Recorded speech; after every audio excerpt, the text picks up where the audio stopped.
create a TikTok ads account, go to tiktok.com/business and click on Create Now.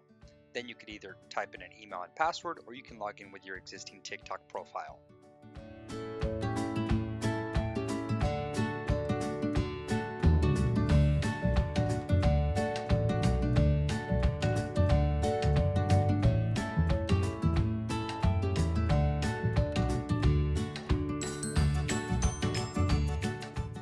Then you will be asked to authorize TikTok for business.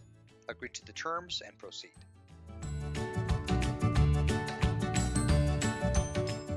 Then it'll ask you what industry you're in, your business name, for your email, and also your currency.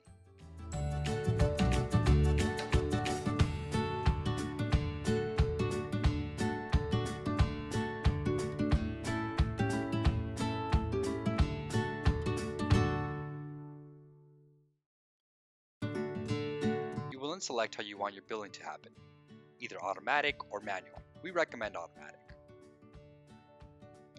Then you will select custom mode.